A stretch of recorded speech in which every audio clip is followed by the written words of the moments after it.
In this episode, me and my husband found out we had fox grapes growing in the backyard, so of course we had to harvest them and try them. Get the other one. I researched beforehand just in case it was something toxic, like its look-alike moonseed.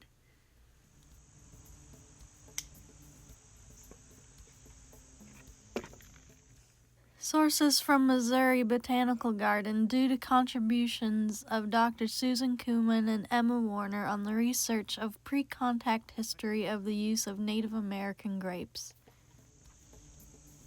as well as Dr. Ian Thompson of the Choctaw Nation for sharing his knowledge of grapes in Choctaw foodways, and all of the Sachs Museum remote interns who contributed to the research of each species.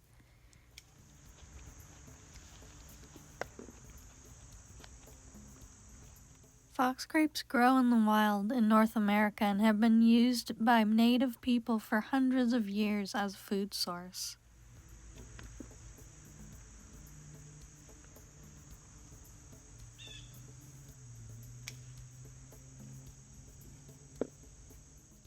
One of those foods is grape dumplings, which nowadays is commonly made by Cherokee and Choctaw and is gaining a little bit more popularity online.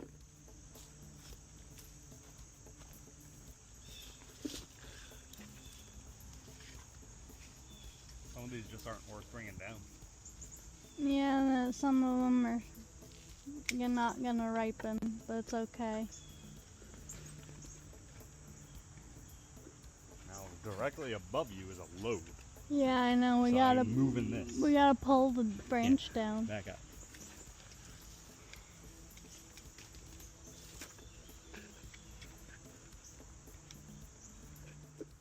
When I was looking into grape dumplings, I found one of Gluten-Free GF's videos pop up. Thank you again, husband. You are welcome, wife. And I slided into their DMs and got permission to show their fantastic take on the recipe. Grape dumplings come from the southeast and are traditional to the Cherokee and Choctaw people. They aren't grapes, but instead dough balls cooked in a grape reduction. Today, they're mostly made from flour and grape juice. Traditionally, they were made with wild possum grapes and cornmeal, as wheat is not native. I'm following Sean Sherman's recipe for grape dumplings, where he uses masa and cassava flour, and I've opted for blue corn masa because the Cherokee are the cultivators of an heirloom variety of blue corn called White Eagle. You can find out more of the history and culture of this dish free on my Substack. Grape dumplings are both delicate and comforting.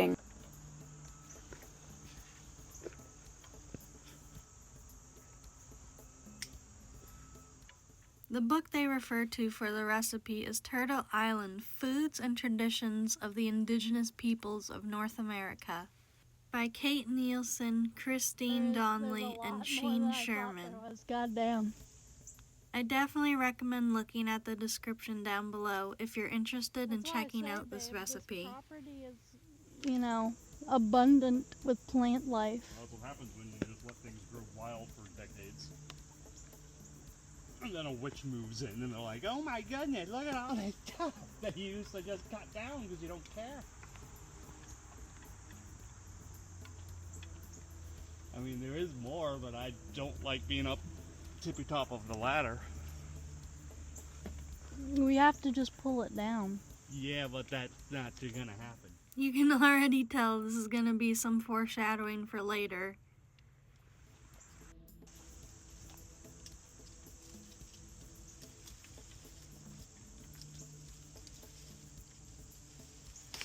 Yeah, see? I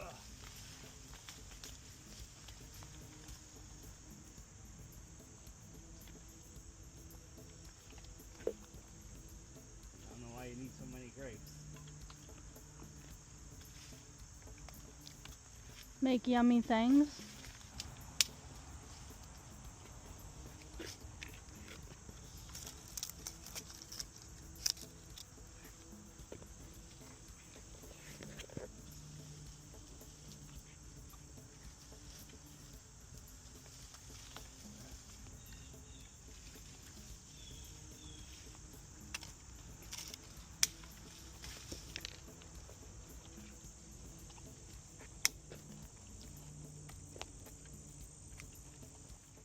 At this point, there's so much, I just started ripping it down the tree.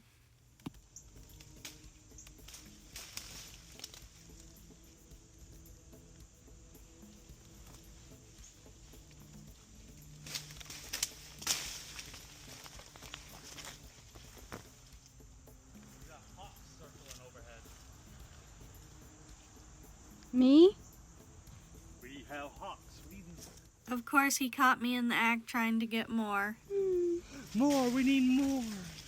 Let's see how easy that is, though.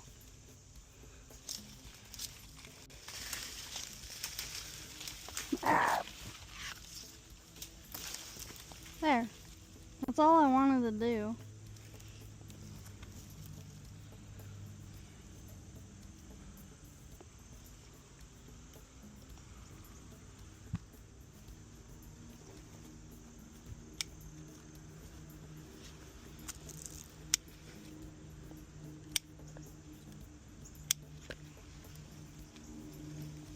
And then you can leave this leaf branch down so maybe I can research about eating them.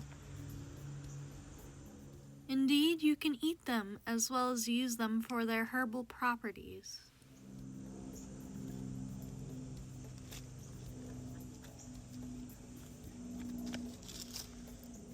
The Cherokee used the vine Keausi medically to aid oral, liver, urinary, blood, anti-diarrheal, gastrointestinal, and gynecological issues. Yes, you just want every grape. Kinda, I really like the flavor. Food-wise, it is typically used for wrapping around meats or stuffings. Well, it's because it's like an ancient style grape. Because the foxglove may be purple, but it tastes like a green grape. And it's basically green grape They on tasted the like inside. purple grapes to me, but okay. Feel free to experiment with them or preserve them for later with different methods. Like a green grape to me. You can marinate, dry, freeze, or even lacto-ferment. There's so many possibilities. Sour but sweet. Think of this. This one you Yeah, worked I at. did. This one you did. This one just grows. All up there. Yeah, it's spread pretty wide. Mom planted this tree when we first moved in, and it died quickly thereafter. One of my cats is buried under here. I can't remember which one. Tinkerbell, I think, is buried under that one. Smudge is buried under, not Smudge. Smudge is buried over here somewhere. Funky, named after Rocco's Model in the Life dog. After harvesting, I wash them before cooking, pick out any bad ones, and add honey to a pot, and the grapes with some water to simmer.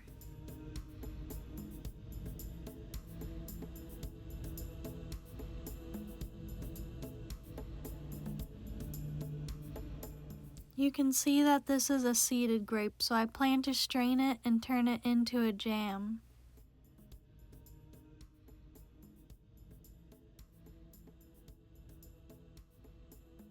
The seeds can be saved to replant or used as a natural wild bird feed.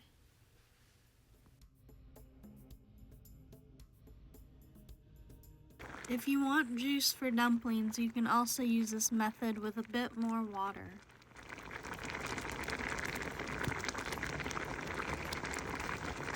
If you want to see more content from me, please like and subscribe. Also, shout out to Gluten Free GF.